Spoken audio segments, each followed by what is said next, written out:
சேலம் பத்திரிகையாளர் சந்திப்பிலே வருகை தந்திருக்கின்ற பத்திரிகையாளர் அனைவருக்கும் முதலாவதாக அன்பான வணக்கத்தினை தெரிவித்துக் கொள்கின்றேன்.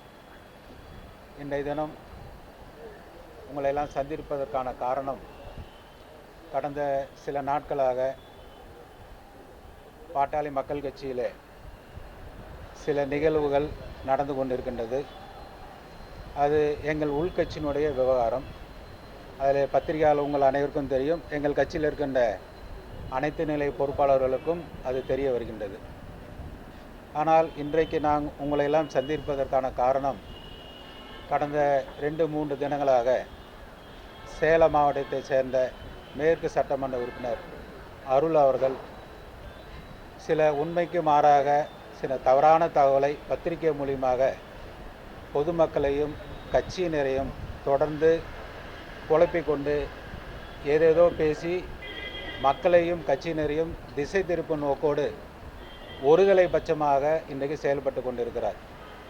நான் அதிகம் அவரை பற்றி நான் இங்கே பேசுவதற்கு நான் இல்லை.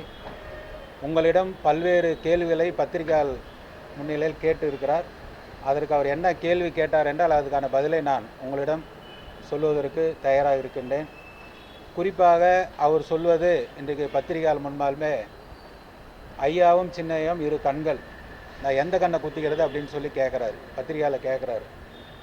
அதே போல் ஐயா அவர்களை வாழ்க என்று சொன்னால் அன்புமணி அவர்கள் கட்சியிலேருந்து அவர் பொறுப்பிலிருந்து நீக்கி விடுவார் என்று சொல்கிறார். ஐயா குழந்தை போல என்று சொல்கிறார் என்று ஏதேதோ பேசுகிறாரு. 2 கண்கள் அப்படின்னு சொல்லி நீங்கள் சொல்கிறேன்னு சொன்னீங்கன்னா, அருள் அவர்கள் சட்டமன்ற உறுப்பினர் சொல்கிறீங்கன்னு சொன்னீங்கன்னா, எதுக்கு இந்த மாதிரி பேட்டி கொடுக்குறீங்க? நீங்கள் உங்களை கேட்பது, கட்சியில் எங்களுடைய தலைவர் அவர்களுக்கும் ஐயா அவர்களுக்கும் சில கட்சியில் இருக்கின்ற சில பிரச்சனை சம்பந்தமாக நிர்வாக ரீதியான பிரச்சனை இருந்து கொண்டு இருக்கின்றது. ஐயா அவர்கள் கேட்கின்ற கேள்விற்கு இன்றைக்கு யாருமே பதில் சொல்லாமல் இருக்கின்றோம். இன்றைக்கி எங்களுடைய கௌரவ தலைவர் கூட எங்களுடைய தலைவர் அண்ணன் அன்புமணி பற்றி எந்த ஒரு தவறான செய்தியும் சொல்லவில்லை. ஆனால் அருள் அவர்கள் தொடர்ந்து யார் கொடுக்கின்ற அந்த துணிச்சலில், யார் கொடுக்கின்ற அந்த தைரியத்தில் எங்களுடைய தலைவரை பற்றி அவர் சொல்ல வேண்டிய அவசியம் என்ன இருக்கின்றது? நீங்கள் ஒருதலை பட்சமாக சொல்கிறேன்னு சொல்லி காரணம் என்னன்னு கேட்டிங்கன்னா, செயல் தலைவர் இவர் சொல்கிறாரு.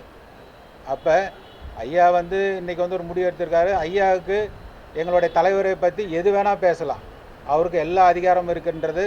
அவருடைய மகன், அவர் பார்த்து வளர்த்தவர், அவர் பொறுப்போட்டவர் எல்லாமே இருக்குது. ஆனால் அவரை பேசுவதற்கு அருளுக்கு என்ன தகுதி இருக்கிறது நான் கேட்குறேன். அதே போல் இன்றைக்கி ஒட்டுமொத்தமாக கட்சியில் சேலம் மாவட்டத்து மட்டும் இல்லை, மற்ற மாவட்டங்களெல்லாம் சேர்ந்து கொண்டு மாவட்ட பொறுப்பாளரை மாற்றுவது, பட்டியலை கொடுப்பது, இதற்கான பல்வேறு விதமான நாங்கள் இது பத்திரிகை வாயிலாக சொல்கிறதுக்கு எங்களுக்கு சங்கடமாக இருக்கின்றது. கட்சியினுடைய நலன் கருதி நாங்கள் உன்னை அன்போடு கேட்டுக்கொள்வது, தயவு செய்து பொது வழியிலே கட்சியினுடைய நிகழ்வு சம்பந்தமாக, எங்களுடைய தலைவர் சம்பந்தமாக நீங்கள் பேச வேண்டாம். 2 கண்ணுன்னு சொன்னீங்கன்னா 2 பேர்த்தையும் சந்திக்கணும், 2 பேர்த்திட்டு பேசணும், 2 பேர்த்தோட பிரச்சனை உங்களால் முடிக்க முடியலன்னா அமைதியாக இருக்கணும்.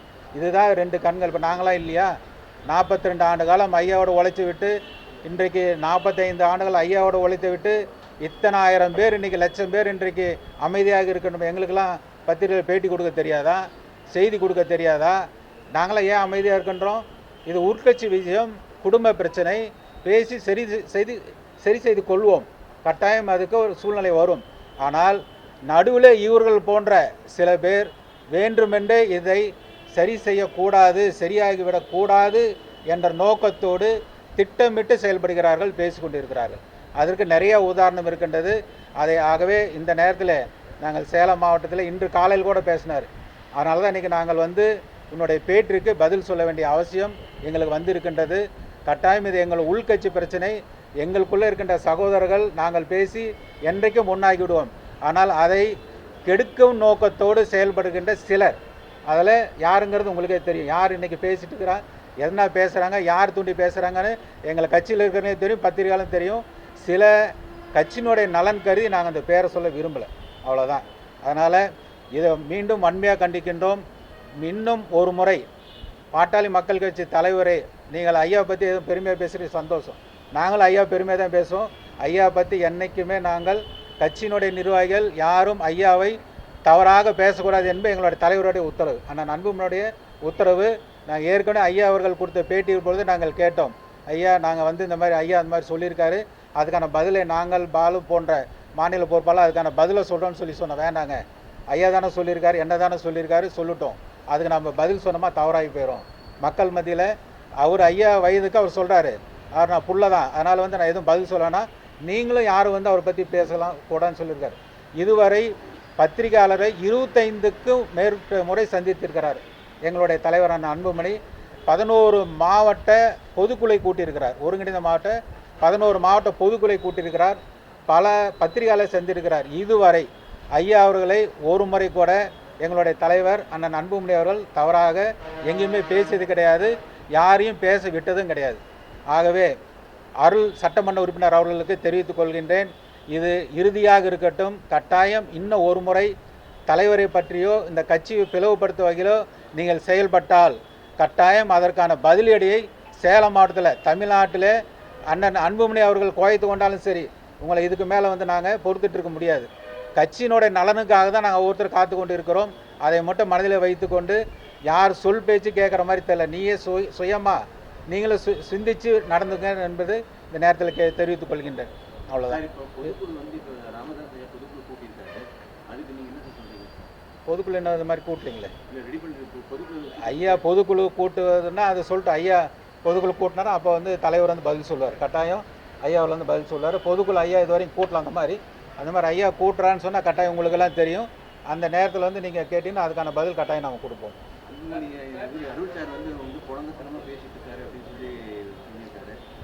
குழந்தைத்தனமாக ஐயா வந்து நடந்து கொள்கிறார் என்பதற்கு நிறைய உதாரணம் சொல்லணும். ஐயாவை பற்றி நான் வந்து குறை சொல்ல விரும்பலை. இருந்தாலும் ஒரு கருத்தை மட்டும் நான் வந்து உங்கள் பத்திரிகையாளனுடைய முடிவுக்கே நான் விட்டு விடுகிறேன். ஐயா அவர்கள் சென்ற பேட்டியில் சொல்கிறார்கள், நான் செய்த மிகப்பெரிய தவறு அன்புமணிக்கு 36 வயதில் அமைச்சர் பதவி கொடுத்து தவறு என்று ஐயா சொல்கிறார். அந்த அமைச்சர் பதவி கொடுத்தது ஐயா தான்.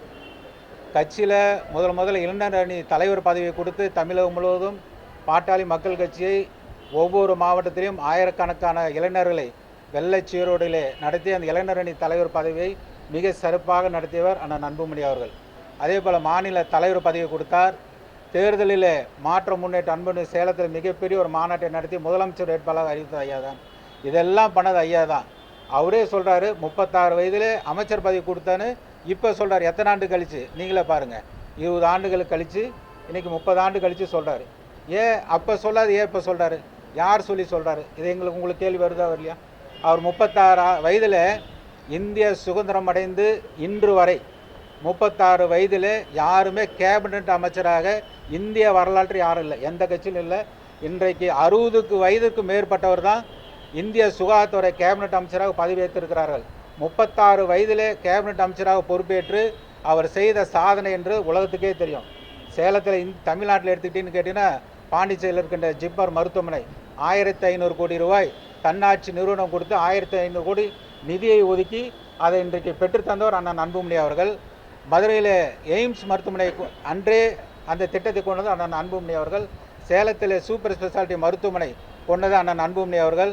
சேலம் ரயில்வே கோட்டம் சுதந்திர ஆண்டு காலத்திலிருந்து காமராஜர் காலத்திலிருந்து கேட்டுக்கொண்டிருந்தது. வேலு ஐஏஎஸ் அவரும் அண்ணன் அன்புமணியும் சேர்ந்து தான் அந்த ரயில்வே கோட்டத்தை கொண்டு வந்தார்கள். அதே போல் இன்றைக்கி 108 ஆம்புலன்ஸ் திட்டம், பொது இடங்களில் புகையிலை தடை சட்டம், சினிமாவிலே இன்றைக்கி புகையிலை தடை சட்டம், எண்ணற்ற சாதனை. அவர் சாதனை வந்து இன்றைக்கு அன்றைய தினம் நாடாளுமன்றத்தில் சபாநாயகராக இருந்த கம்யூனிஸ்ட் கட்சி சேர்ந்த மிக பெரும் தலைவர் சோம்நாத் சாட்டர்ஜி அவர் வந்து சொன்னார், அன்புமணி அவர்கள் நடமாடும் பல்கலைக்கழகம் என்று நாடாளுமன்றத்தில் அவருக்கு பெயரை சூட்டினார். அந்த அளவிற்கு மிக சிறப்பாக பாராட்டி WHO வேர்ல்டு ஹெல்த் ஆர்கனைசேஷன் இன்றைக்கு தனிப்பட்ட அன்புமணியை அழைத்து பாராட்டி கௌரவம் வைத்திருக்கிறார்கள். இது 36 வயதில் இந்திய வரலாற்றில், உலக வரலாற்றில் நீங்கள் எந்த நாட்டில் வேணால் பாருங்கள், 36 வயதில் வந்த சுகாதார அமைச்சர் யாரும் கொடுத்ததில்லை. கொடுத்து போலியோவை ஒழித்து உள்ளிட்ட எந்த சாதனையும் இதுவரை யாரும் இதுவரை முடிச்சிருதில்லை. அப்பேற்பட்ட தலைவரை நான் போட்டது தவறுன்னு சொல்கிறாரு. எங்களுக்கு அது ஒன்றும் புரியல. அதே போல் ஐயா அவர்கள் தன்னுடைய குடும்பத்தில் வந்து யாரும் வந்து வாரிசு வரக்கூடாதுன்னு சொல்கிறார். ஐயா அவர்கள் பெண் காவல் தெய்வம் நாங்கள் சொல்கிறோம். பெண் உரிமை காவலர் நாங்கள் பட்டம் கொடுத்துருக்குறோம். கட்சியில் சட்டசபையிலும் நாடாளுமன்றத்திலும் உள்ளாட்சியிலும் 50% பெண்களுக்கான இடஒதுக்கீடு வேணும்னு தொடர்ந்து வலியுறுத்தி வருகிறது பாட்டாளி மக்கள் கட்சி. எல்லாருக்குமே தெரியும், இங்கே இருக்கிற பத்திரிகை எல்லாத்துக்குமே தெரியும். நாங்கள் அதுக்கான பல்வேறு மாநாடுகள் நடத்தியிருக்கிறோம். ஆனால் ஐயா அவர்கள் சொல்வது என்னுடைய குடும்பத்திலே பெண்கள் வரக்கூடாதுன்னு சொல்கிறார். அப்போது சோமியா அவர்கள் தனிப்பட்ட ஒரு நபருக்காக ஐயா சொல்கிறாரா, அல்லது பெண்கள் ஐயாவே தன் குடும்பத்தில் பெண்கள் வரலன்னு சொன்னால் அப்புறம் எப்படி இன்றைக்கி 50% பெண்கள் எப்படி வருவாங்க, அரசியலுக்கு எப்படி வருவாங்க, நாட்டில் அப்போ 50% இடஒதுக்கீடு வாங்கி என்ன பிரயோஜனம்? இதெல்லாம் நிறைய கேள்வி கேட்கலாம். ஆனால் ஐயா அவர்கள் எங்களால் கேள்வி கேட்க முடியாது. ஆகவே இதை நாங்கள் கொள்வதில் விவாதம் செய்வதே தவறு என்று நான் நினைக்கின்றோம். ஆகவே அதை நாம் வேண்டாம். நீங்கள் வேறு ஏதாவது கேள்வி என்ன கேட்கலாம். ஒவ்வொருத்தராக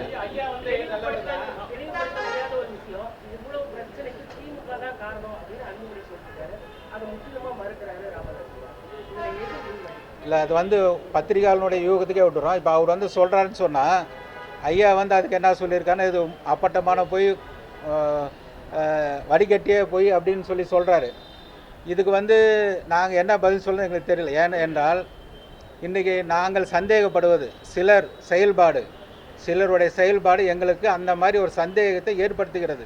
அதே போல் நடந்து கொள்கிறார். ஏன்னா நல்லா போயிட்டு இந்த கட்சி, சிறப்பாக செயல்பட்ட இந்த கட்சி திடீரென்று செயல்பட்டு கொண்ட தலைவரை மாற்ற வேண்டிய அவசியம் என்ன வந்துடும்? யார் சொல்லி மாற்றுறாங்க? பாட்டாளி மக்கள் கட்சியினுடைய தலைவராக அண்ணன் அன்புமணி அவர்கள் மிக சிறப்பாக செயல்பட்டு கொண்டிருக்கும் பொழுது அவரை மாற்ற வேண்டிய அவசியம் என்ன இருக்கின்றது? ஐயா அவர்கள் என்ன சொல்கிறாரு, தேர்தல் வருகிறது, அந்த தேர்தலில் நான் சிறப்பாக செயல்படுத்த வேண்டும், கட்சி சிறப்பாக வழி நடத்த வேண்டும் என்பதற்காக இந்த தலைவர் பதவியை நான் எடுத்துக்கொள்கிறேன்னு சொல்கிறார். ஐயாவுடைய வயது எனக்கு எல்லோருக்கும் தெரியும், 87 வயது. அவர் அந்த மாதிரி சொல்கிறார். அப்போ அன்புமணியானால் முடியாதா? தலைவர் அன்புமணியால் இன்றைக்கு தேர்தலை சந்திக்க முடியாதா? இன்றைக்கு சேலம் மாவட்டத்திலே 3 மாதங்கள் முன்பு ஐயா அவர்கள் வந்தார்கள். அவர் வரவுறதுக்கு முன்பாகவே 2 நாட்கள் பயணம் வேண்டாம், 1 நாள் போடலான்னு சொல்லியிருந்தோம். சேலம் தருமபுரி மாவட்டத்தினுடைய பொதுக்குழு ஐயா அவர்கள் கலந்து கொண்டார். அங்கே தருமபுரி நிகழ்ச்சியில் கலந்து கொள்ளுமே சோர்வாக இருந்தார். சேலத்தில் தங்கும் பொழுது மூச்சடைப்பு ஏற்பட்டு பிபி செக் பண்ணி, இசிஜி செக் பண்ணி, எக்கோ செக் பண்ணி அவர் சென்னைக்கு ஆம்புலன்ஸில் கொண்டு போகலாமா அப்படிங்கிற அளவுக்கு ஒரு சூழ்நிலை உருவாயிட்டது. காரணம், அவருக்கு இன்றைக்கு அவரால் முடியல. பைபாஸ் சிகிச்சை பண்ணியிருக்கிறோம், ரத்த கொதிப்பு இருக்குது, இன்றைக்கி சுகர் நீரிழிவு நோய் இருக்கின்றது, அவரால் பயணம் செய்ய முடியாத சூழ்நிலை. அதனால தான் தலைவர் நான் செய்கிறேன்னு சொல்லி அந்த தலைவர் பதவி கொடுத்தாரு. ஆனால் இன்றைக்கி அவரே நான் செய்கிறேன்னு சொல்கிறார். இது உங்களுடைய முடிவுக்கே நான் விட்டு விடுகிறேன்.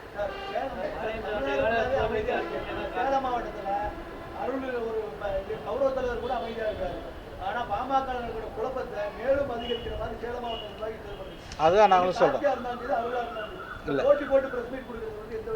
இல்லை, இது நான் போட்டிக்காக இந்த ப்ரெஸ் மீட்டே கொடுக்கல. நீங்கள் தெரியும், அவர் தலைவர் மேலே என்னென்ன அபாண்டமான பழி சொல்லிட்டு இருக்காருன்னு தெரியும். ஒவ்வொரு பாட்டாளி மக்கள் கட்சியுடைய தொண்டனுடைய வெளிப்பாடை தான் நான் பேசிகிட்டு இருக்கேன். நான் பத்திரிகைகளை சந்திக்கணும்னு நினச்சா நான் சந்தித்து போகிறதுல எந்த விதமான சங்கடம் கிடையாது. எது வேணால் சந்திக்கலாம், பேசலாம். ஆனால் அவர் மாதிரி பேசக்கூடாதுன்னு தான் நான் சொல்கிறேன். இப்போ அருள் மேலே தனிப்பட்ட முறையில் நான் பேசணும்னு சொன்னோமா எவ்வளோ இருக்குது, பேசலாம்.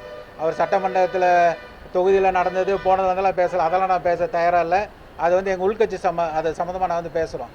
அவருடைய தகுதி என்னன்னு அறிஞ்சு பேசணும்னு நான் சொல்கிறேன். அருளுடைய தகுதி, உன்னுடைய லிமிட் என்ன, அதை இன்றைக்கி இணை பொதுச் செயலாளர் ஆகிருக்கலாம், ஐயா எந்த பொறுப்பை நான் கொடுத்துருக்கலாம். அந்த இணை பொதுச் செயலாளர் பொறுப்பு கொடுத்தது ஐயாவுக்கு தெரியலன்னு தான் நான் சொல்ல வரேன். அடுத்த நாள் முதல் நாள் அருளுக்கு இணை பொதுச் செயலாளர் பொறுப்பு கொடுக்குறாரு. அடுத்த நாள் பத்திரிகையாளர் சந்திக்கிறாரு.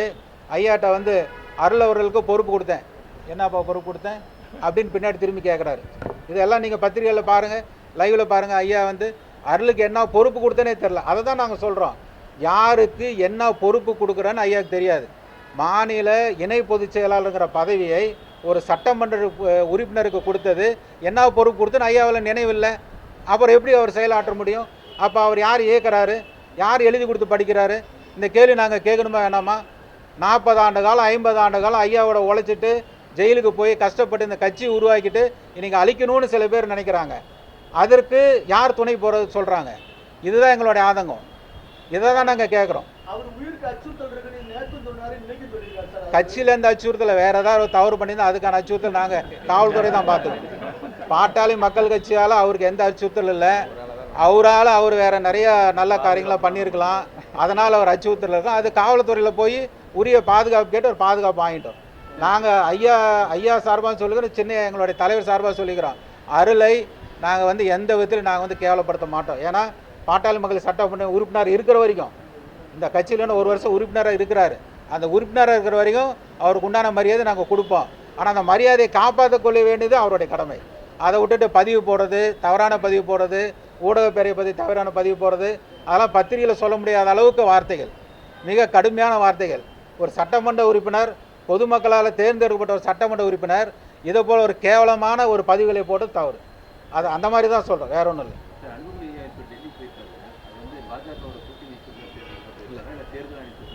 இல்லை, இது அனைவருக்கும் தெரியும். அவர் டெல்லி போயிருப்பது அவர் நாடாளுமன்ற உறுப்பினருடைய பதவி முடிவடைகின்றது. அவருக்கு டெல்லியில் இல்லம் ஒதுக்கப்பட்டிருக்கிறது. அந்த இல்லத்திற்கு அவருடைய முக்கியமான சில கையெழுத்தெல்லாம் போட்டு அந்த இல்லம் இன்னும் 10 நாட்கள் தான் இருக்கின்றது. 10 நாட்கள் பிறகு நடைபயணம் வச்சுருக்காரு. அதே மாதிரி இன்னும் அடுத்த வாரத்தில் 10 மாவட்டங்களில் ஒருங்கிணைந்த பொதுக்குழு கூட்டார்.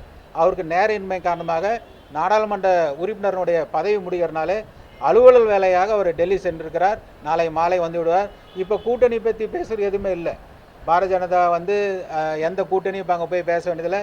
தேர்தல் ஆணையத்தை இப்போ ஆட வேண்டிய அவசியம் இல்லை. இது தவறான செய்தி. இதை நாங்கள் பதில் சொல்ல முடியல.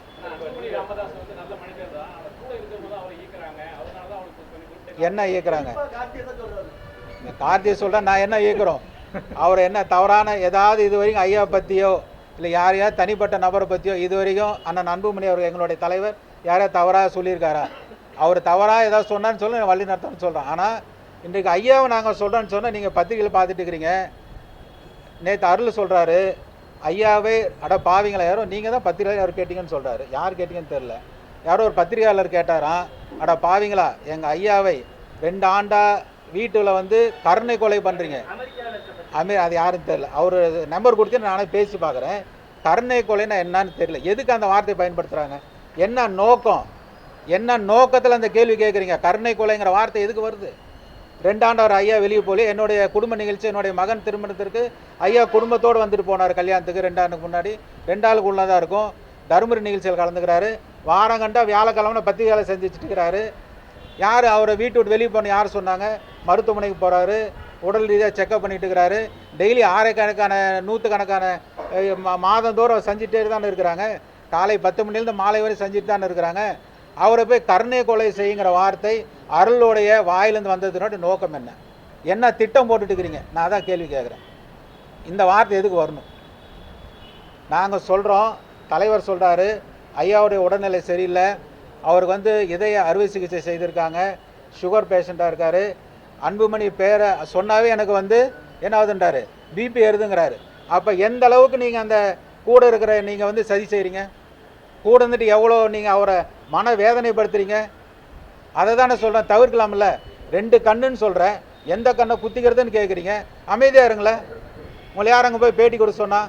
ஐயாட்ட போய் காலையில் 9 மணிக்கு உட்காந்தா அவர் படிக்கிற 9 மணி இரவு 9 மணிக்கு உட்காந்துட்டு ஐயா அங்கே இதை பண்ணுறாங்க இங்கே இதை பண்ணுறாங்க அப்படின்னு ஐயா அவர்களை தொடர்ந்து இவங்க ஒரு 3-4 பேர் அங்கே உட்காந்துட்டு சிலருடைய திட்டத்தின் அடிப்படையில் தான் அங்கே செயல்பட்டு இருக்கிறாங்க. ஐயாவை நிம்மதியாக இருக்கக்கூடாது, ஐயா நிம்மதியை கெடுக்கணும், அவரை நல்ல மாதிரியாக இருக்கக்கூடாதுன்னு திட்டம் போட்டு செயல்பட்டு அந்த பழியை யார் மேலே போடுறாங்க? இவங்க கேள்வி கேட்குறது என்ன கேள்வின்னு எனக்கு புரியல. இதுக்கு என்ன அர்த்தங்கிறது அவரே விளக்க சொல்லணும்.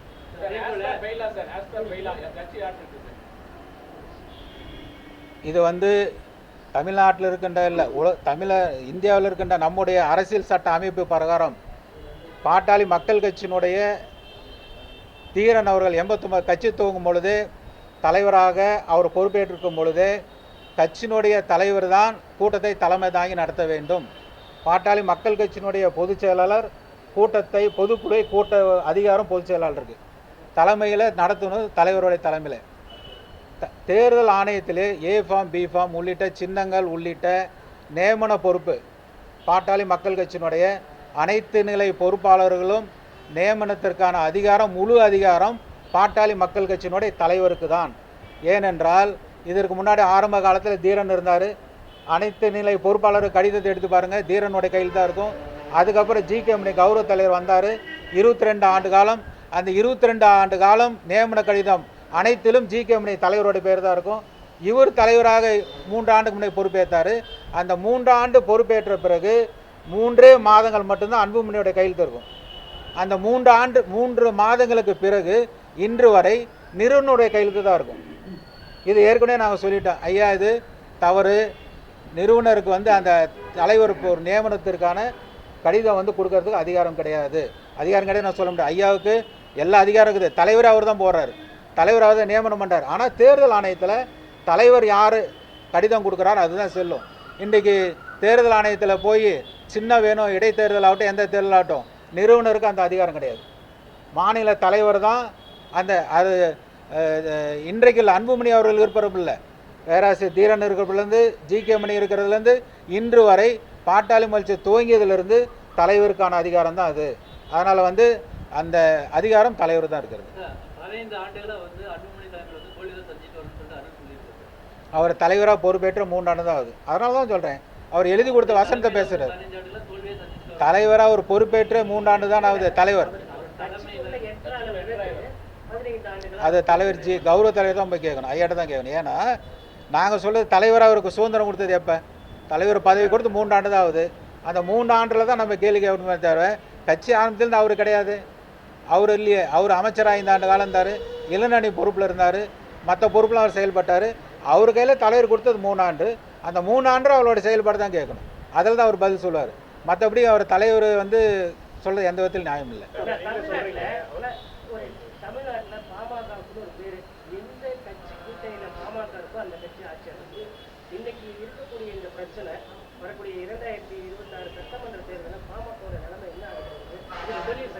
கட்டாயமாக ஐயா அவர்களும் எங்களுடைய தலைவர் அவர்களும் அந்த நிலைப்பாட்டை கட்டாயமாக எடுத்து நிறுத்தும். ஏன்னா தேர்தலுக்கு இன்னும் 1 ஆண்டு இருக்கின்றது, தேர்தலுக்கு இன்னும் 1 ஆண்டு இருக்கின்றது. கட்டாயமாக பாட்டாளி மக்கள் கட்சி அங்கம் வகிக்கின்ற கட்சி தான் 2020 ஆட்சி அமைக்கும், அதில் எந்த விதமான சந்தேகம் இல்லை. அதற்கான யுத்தியை எங்களுடைய தலைவர் அவர்கள் கடந்து கொண்டிருக்கிறார். ஐயாவினுடைய ஆலோசனைப்படியும் நாங்கள் செயல்படுவோம்.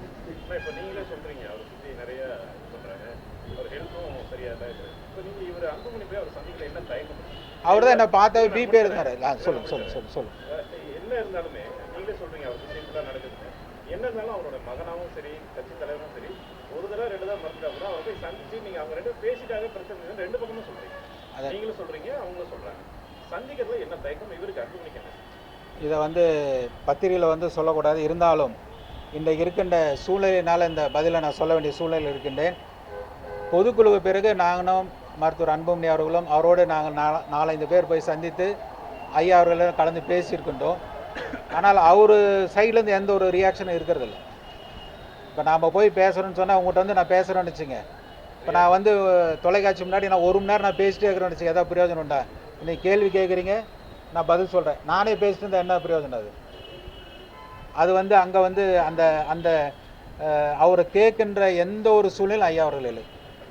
தலைவர் அவர்கள் அண்ணன் அன்புமணி அவர்கள் அவர் போய் சந்தித்தால் அதற்கான அவரிடமிருந்து எந்த விதமான பதிலும் இல்லை, கேள்வியும் இல்லை. அப்படிங்கிறப்ப என்ன போய் சந்திச்சு என்ன பண்ண முடியும்? சோறு அடிக்கிறாங்கன்னா இப்போ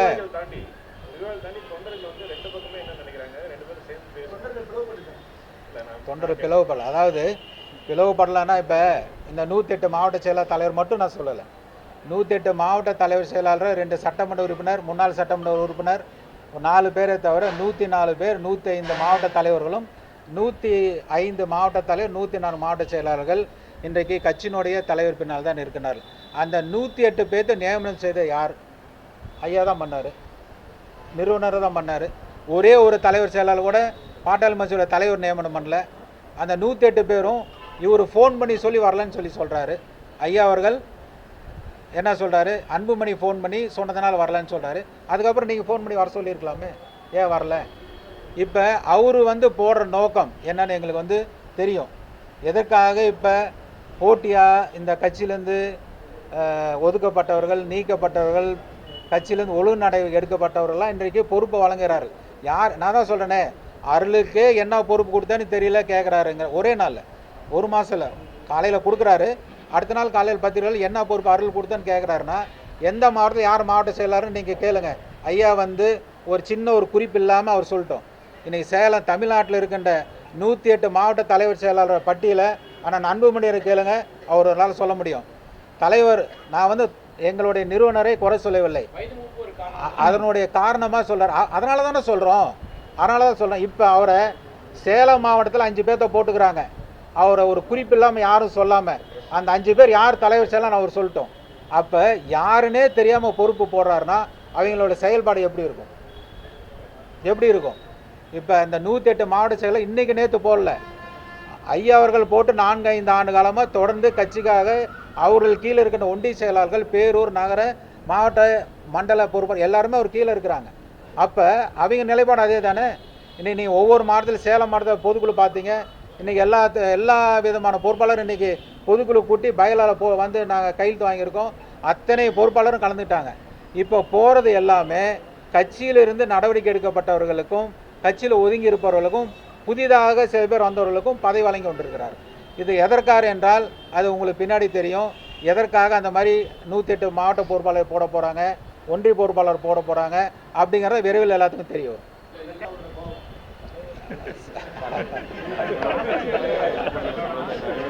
அது ஒரே ஒரு நிமிஷம், அது சுருக்கம் நான் சொல்லிடுறேன். அது சின்ன விளக்கம் நான் அது வந்து இங்கே சொல்ல வேண்டிய அவசியம் இல்லை. இருந்தாலும் ஏன்னா அவர் அந்த மாதிரி சொன்னதுனால நான் பதில் சொல்லிடுறேன். நான் வந்து நம்முடைய தலைவர் அண்ணன் அன்புமணி சம்மந்தமாக பேசும்பொழுது இந்த விஷயத்த சொன்னார். இந்த மாதிரின்னு சொன்னார், ஏங்க எனக்கு கட்சியா இந்த சட்டமன்ற உறுப்பினராக பதவியான்னு கேட்டீங்கன்னா எனக்கு கட்சி தான் முக்கியம். அவர் எம்எல்ஏ அவரே கூட நின்றுங்க, மேற்கொள்ள நான் நிற்கலை, நீங்கள் எம்எல்ஏட்ட சொல்லிடுங்க, கட்சிக்கு உறுதுணையார் சொல்லுங்கள், உங்களோட உறுதுணையார் சொல்லுங்கன்னு எங்களுடைய தலைவர்கிட்ட நான் அன்றைக்கே சொல்லிட்டேன். எப்போ 3 மாதத்துக்கு முன்னாடி சொல்லிட்டேன். அது இல்லாமல் இந்த பொதுக்குழு நடத்துவதற்கு ஒரு வாரத்திற்கு முன்பாக மேற்கு சட்டமன்ற தொகுதியில் இருக்கின்ற முக்கியமான நிர்வாகிகள், இப்போ இருக்கிற மாவட்ட செயலாளர், மாவட்டத்தை உள்ளிட்ட 100 பேரை அழைத்து 100 பேருக்கு முன்னாடி நான் வாக்குறுதி கொடுத்தேன். அருள் அவர்கிட்ட போய் நீங்கள் பேசுங்க. 2 தடவை நம்முடைய தலைவர் வந்து அண்ணன் அன்புமணி அவர்கள் மாவட்ட தலைவர் செயலாளர் ஆலோசனை கூப்பிட்டாரு. ரத்தனமும் போல மாவட்ட செயலாளரும் அந்த கூட்டத்தில் கலந்துக்கல என்பது மிக தலைவர் வந்து வேதனைப்படுறாரு. அதனால் இந்த சட்டமன்ற உறுப்பினர் பதவியினால் அவர் வராது இருக்க போகிறாரு. இப்போ சேலத்துக்கு வராரு. இந்த சேலம் வர நிகழ்ச்சிக்கு அவர் தொகுதியில் நடக்குது, மேற்கு சட்டமன்ற தொகுதியில் மாநகரத்தில் அந்த கூட்டம் நடக்குது. அதுக்கு வரலன்னு சொன்னால் தவறாகி போயிடும். அதனால் நீங்கள் சொல்லுங்கள், நான் இந்த மேற்கு தொகுதியில் நான் போட்டியிடலை, அவரே போட்டியிடட்டும் அப்படின்னு அந்த 100 பேத்துக்கு முன்னாடி நான் வாக்குறுதி கொடுத்தேன். நீங்களே நின்றுக்குங்க. நீங்கள் ஆனால் கட்சி கட்டுப்பட்டு தலைவர் கட்டுப்பட்டு 2 பேர்த்துட்டு இணக்கமாக இருங்க. நான் வந்து சொல்கிறது தலைவரோட மட்டும் இருக்குன்னு சொல்லலை, நீங்கள் ஐயா கூட இருங்க, அண்ணனையும் போய் பாருங்கள். இப்போ நாளைக்கு கூட நான் கூட போய் தலைவர் பார்ப்பேன், யார் வேணால் பார்க்கலாம், யாரும் கேட்க முடியாது. ஆனால் 2 கண்ணு சொல்லிட்டு ஒரு கண்ணை மட்டும் நீ குத்திட்டே இருக்கிறீங்க. நீங்கள் அவர் பத்திரிகையாளர் கேட்டதுனால சொல்கிறேன். நான் வந்து சட்டமன்ற உறுப்பினர் ஐயா வந்து நான் 21 வயது இருக்கிறப்ப சேரன் நாடாளுமன்ற தொகுதி 89 நிற்கிறப்ப வேட்பாளர் நான் அறிவித்தார். 25 வயது குறைவான காரணத்தினால அந்த நாடாளுமன்ற தேர்தலில் போட்டியிடலை. நான் 2வது தொகுதி எம்எல்ஏவாக இருந்தேன். அந்த எம்எல்ஏ பதவி வந்து அருள் அவர்கள் இளைஞர் போட்டின்னு விருப்பப்படுறாரு, கொடுப்பான்னு கேட்டார். பதவி நான் உடனே விட்டு கொடுத்துட்டேன். அதே மாதிரி மாவட்ட நான் வந்து துணை பொதுச் செயலாளர் இருந்தேன். அப்போ அவனை துணை பொதுச் அருள் கேட்குறாரு, தேர்தலில் தோல்வி அடைஞ்சிட்டாரு, பொறுப்பு கேட்குறாரு, நீ இளைஞருக்கு வழி கொடுப்பா, நீ தான் சேலத்தில் எல்லாம் பண்ண போகிறேன் கொடுனாரு. பதவி விட்டு கொடுத்துட்டேனே. ஒன்றும் இல்லை, நாடாளுமன்ற தேர்தல் தெரியும், தேமுதிக கூட்டணியில் சுதீஷ் அவர்கள் இங்கே நின்னார். அவருக்கு எவ்வளோ தொந்தரவு பண்ணார் சீட்டு இல்லைன்னு சொல்லிட்டு. கட்சியில் ஒரு கூட்டணி தர்மத்தை மீறி தேமுதிகனுடைய சுதீஷ் அவர்களை தேர்தலில் போட்டியிடும் பொழுது எவ்வளவோ தொந்தரவு பண்ணார். இது வந்து கட்சினா ஒரு கட்டுப்பாடுனா கட்சி பதவியோ சட்டமன்ற உறுப்பினர் பதவியோ நிரந்தரம் கிடையாது, கட்சி தான் நிரந்தரம். அதனால் வந்து சட்டமன்ற உறுப்பினராக எனக்கு கட்சி முக்கியம்னு கேட்டால் கட்சி தான் முக்கியம். உங்கள் பத்திரிகையாளர் முன்னாடி சொல்ல நீங்கள் அவர் கூட கேளுங்க. கார்த்தி வந்து சொல்கிறாரு, நான் மேற்கு தொகுதியில் போட்டியிடலை, நீங்களே நில்லுங்க, கட்சி நல்லா தான் சொல்கிறேன், நீங்கள் கேளுங்க அவர் என்ன பதில் சொல்கிறார் பார்ப்போம். முடிவு வரது வாய்ப்பு இருக்காது. எப்படி முடிவில்லாத போயிடும். ஏதாவது ஒரு பிரச்சனை ஆரம்பித்தா கட்டாயம் முடிவு தான் வரதானே போகுது. ஆனால் அங்கு இருக்கின்ற சிலர் ஒரு 4 பேர் அதை விடுவார்களா என்பது எங்களுக்கு சந்தேகம். அது ஒருத்தர் இருக்காங்க,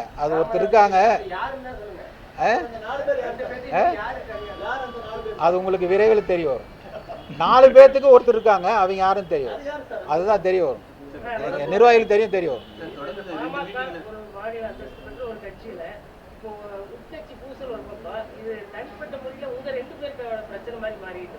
எங்களுக்கு என்ன இருக்குது இதில் பிரச்சனை? சேலத்தில் எந்த நிர்வாகத்திலும் தலையிறதே இல்லையே. இல்லை, எந்த மாவட்டத்தில் என்ன இந்த சேலத்தில் நாங்கள் 4 எம்எல்ஏ இருந்திருக்கோம். சேலத்தில் தான் நாங்கள் அதிகமாக 4 சட்டமன்ற உறுப்பினர் இருந்திருக்கிறோம். கட்சிங்க ரொம்ப வலுவாக இருக்கிறது. எங்கேயாவது ஒரு சின்ன பிரச்சனை இருக்குதா நீங்கள் சொல்லுங்க பார்க்கலாம். அவர் பேட்டி கொடுக்குறாரு. வேறு எங்கள் நிர்வாகிகளுக்குள்ள 2 தரப்பில் இருக்கட்டும். இப்போ அவர் ஒரு 10 பேருக்கு பொறுப்பு போட்டிருக்காரு. இப்போ ஏற்கனவே இருக்கிற பொறுப்பாளர் இருக்கிறாங்க. இதுக்குள்ளே ஏதாவது பிரச்சனை நடந்துருக்குதா, இல்லை எங்களுக்குள்ளே ஏதாவது பிரச்சனை இருக்குதா? அவருக்கு எந்த பிரச்சனையும் கிடையாது. அவராக பிரச்சனையை வந்து சிலரால் அவர் வந்து சொல்கிறாரா, எந்த அடிப்படையில் சொல்கிறாரு எங்களுக்கு தெரியல. அவர் தான் பேட்டி கொடுத்து கட்சியில் குழப்பறத உருவாக்கிட்டு இருக்காரு. மாவட்ட செயலாளர் மாவட்ட தலைவர்களை அன்புமணி கூப்பிடல அல்லது வந்து ஐயா கூப்பிட்டு வரல அப்படின்னு நிற்கிறாங்க. ஆனால் ஒன்றிய செயலாளர், நகர செயலாளர், கிளை செயலாளர்லாம் ஏன் சாதிக்கிறாங்க? யார்? அடிமட்டம் இதை 2 பேருமே போட்டி போட்டு தான் நிற்கிறாங்க. இல்லை இது வரைக்கும் எங்களுடைய தலைவரான அன்புமணி அவர்கள் கரூர் பாஸ்கர் என்ப ஒரே நபரை தவிர யார் இதுவரை கட்சியிலிட்டு நீக்கினதே கிடையாது. தயவுசெய்து தெரிஞ்சுங்க. ஒரே ஒரு நபரை தவிர இதுவரை யாருமே கட்சியில் நீக்கினது கிடையாது. ஐயா அவர்கள் யாரை நியமனம் செய்தார்களோ அவர்தான் இன்று வரை மாவட்ட தலைவர் செயலாளர், பேரூர் நகர ஒன்றிய நகராட்சி தலைவர் செயலாளர் இருக்கிறார். ஒன்றியத்தில் எல்லா பொறுப்புலையும் இருக்கிறாங்க. அவர் யார் நீக்கிட்டு புதுசாக போடுறாங்களோ அவருடைய அதிகாரம், தலைவருடைய அதிகாரம், அவர் அந்த பொறுப்பில் தொடருவார்னு சொல்கிறார். அவ்வளோதான். இவர் யாரையுமே இன்ன வரைக்கும் போடலை. கரூர் பாஸ்கரை தவிர யாருமே கட்சி விட்டு நீக்கலை, நீக்கவும் மாட்டார். ஐயாவுக்கு எதிராக தலைவரும் செயல்பட மாட்டார்.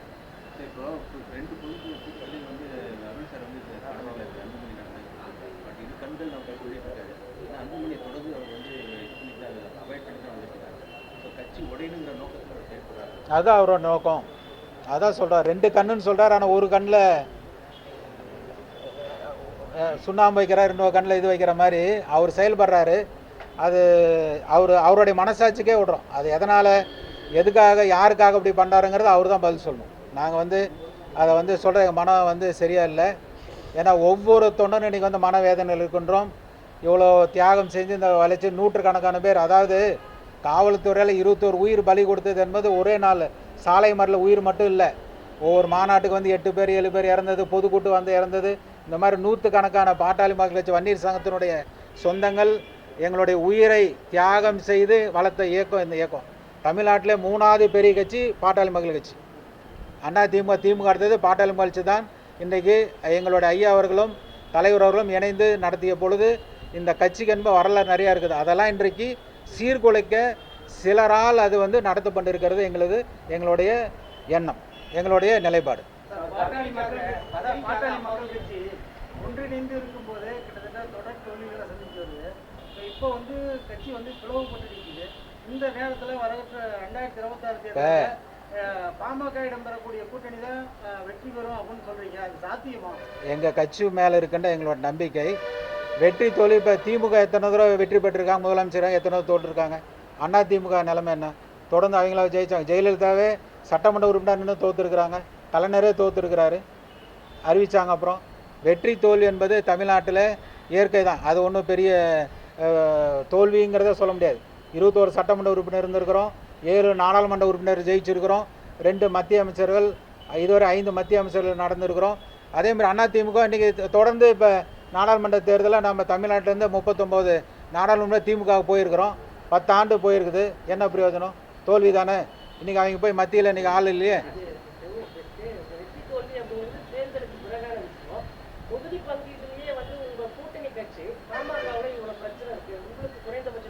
அதை நீங்கள் பார்க்கலாம். இன்னும் நமக்கு இன்னொரு 6 மாதம் இருக்கின்றது. நீங்கள் எந்த கட்சி நம்ம கூட்டணி போகிறோம் அந்த கட்சி எங்களை கூப்பிடுதா இல்லையா? தமிழ்நாட்டில் கட்டாயம் பாட்டாளி மலிச்சு யாராலும் தவிர்க்க முடியாத கட்சி நாங்கள் இருக்கோம். அது கட்டாயம் எங்களுடைய தலைவரான அன்புமணி தலைமையில் சிறப்பாக வெற்றி நடைபெறும். இந்த தேர்தலில் அவர் சொல்கிற கூட்டணி ஐயா ஆலோசனைப்படி அவர் இலக்கு என்ன, எங்களுடைய ஐயானுடைய இலக்கு என்ன? வன்னியர்களுக்கான தனி இடஒதுக்கீடு, தமிழ்நாட்டில் ஜாதி வாரி கணக்கெடுப்பு நடத்தி அனைத்து சமுதாய மக்களுக்கும் ஜாதி வாரியாக கணக்கெடுப்பு நடத்தி இடஒதுக்கீடு வழங்கணும். இதுதான் எங்களுடைய இயக்கத்தினுடைய நோக்கம், ஐயானுடைய கொள்கை. இந்த கொள்கையை நாங்கள் நிறைவேற்றுவோம். ஆனால் அன்புமணி தலைமையில் ஒன்றிணைந்து செய்வோம். இன்றைக்கு சில பேர் போயிருக்கலாம், ஐயாட்ட போயிருக்கலாம், என்ன சூழ்நிலை தெரியாத போயிருக்கலாம். கட்டாயம் அவர்களெல்லாம் எங்களுடைய தலைவர் பின்னாடி வந்து கட்சிக்கு துணை நிற்பார்கள்.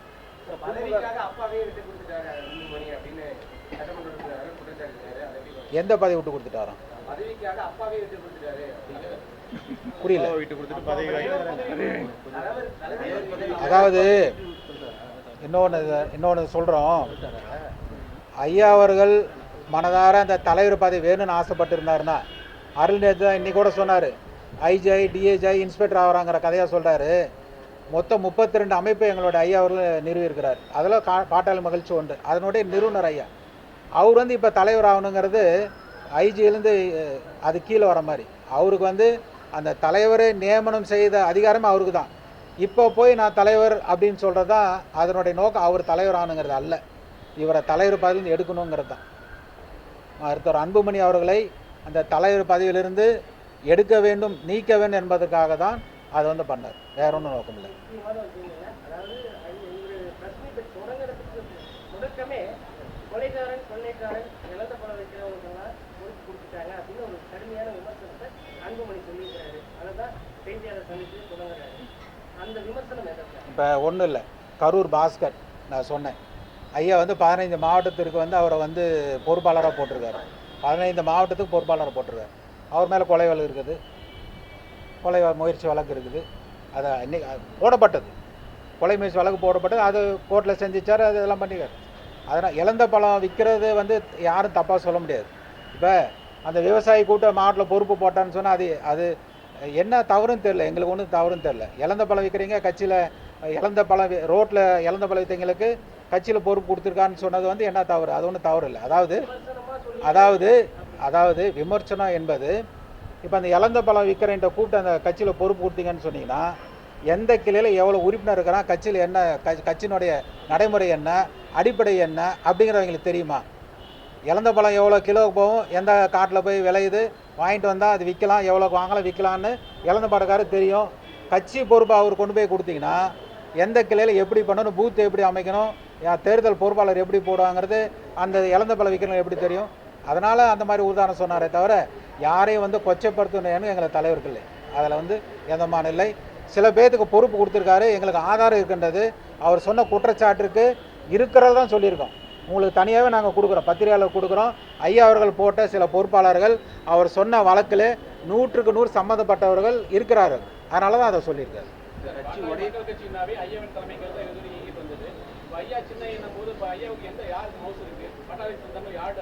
அதாவது இது தெளிவாக ஒரு பதில், ஒரே பதில் தான். ஐயா அவர்களுடைய இலக்கு என்பது, பாட்டாளி மக்கள் கட்சி துவங்கிய இலக்கு என்பது வன்னியர்களுக்கு மட்டுமல்ல, தமிழ்நாட்டில் ஜாதிவாரி கணக்கெடுப்பு நடத்தணுங்கிறது தான். இன்றைக்கு அவருடைய சூழ்நிலை, அவரை பின்தொடர முடியாமல் சூழ்நிலையில் நாங்கள் இருக்கின்றோம். காரணம் அந்த 4 பேர். அவருடைய சொல்லை கேட்கின்ற ஐயா அவர்கள் எங்களுடைய சொல்லி, தலைவர் மட்டுமல்ல, எங்கள் 108 மாவட்ட தலைவர் செயலாளர்கள் பொறுப்பாளரை கூப்பிட்டு ஒரே ஒரு முறை தலைவராக அவர் நீடிக்கலாமா வேணாமான்னு கேட்டுக்கலாமா இல்லையா? ஏன் மாத்திரன்னு சொல்லி, ஜனநாயக கட்சி தானே, எதுக்காக அப்படி மாற்றுறீங்க, நாங்கள் எடுத்துட்டோம் அப்படின்னு சொல்கிறீங்க. அப்போ இப்போ சந்திரபாபு நாயுடு இருந்தார், ஆந்திராவில் இருந்தார். அவர் மிகப்பெரிய ஒரு தவறு செய்தார். ஏன்னா இன்றைக்கி சந்திரபாபு நாயுடு கேள்வி இல்லையா, என்டி ராமராவ் வந்து சந்திரபாபு நாயுடு இல்லையா, அவர் வெற்றி பெறலையா? இன்றைக்கி அவர் தவறு செய்தார், அதனால் அவர் போச்சு. லல்லு பிரசாத் யாவது இன்றைக்கி, அகிலேஷ் யாதவ் என்ன ஆச்சு இன்றைக்கி? அந்த மாதிரி ஐயாவை வந்து நான் குறையே சொல்லலை. ஆனால் அவர் கூட இருக்கின்றவர்கள் இன்றைக்கு அவரை செயல்படுத்த விடாமல், அவர் தூங்குகிற நேரம் அந்த 12 மணி நேரத்தை தவிர மீதி முழு நேரமாக அங்கே உட்காந்து சிலர் அவரை இயக்க கொண்டிருக்கிறார்கள். அதை எங்களால் ஏற்றுக்கொள்ள முடியாது. உண்மையாலும் இயக்கத்தில், பாட்டாளி மக்கள் கட்சியில் நாங்கள் எங்களுடைய இலக்கு என்பது இடஒதுக்கீடு. ஐயாவினுடைய இலக்கு இடஒதுக்கீடு. அதை இந்த தேர்தலில் சரியான கூட்டணி அமைத்து வருகிற 2026 அந்த 10.5ஐ பெற்றே தீர்வோம். அதுக்கான கூட்டணி நாங்கள் அமைப்போம். அதற்காக நாங்கள் எங்களுடைய ஐயாவுடைய கொள்கைக்காக தலைவர் இணைந்து நாங்கள் செயல்படுவோம்.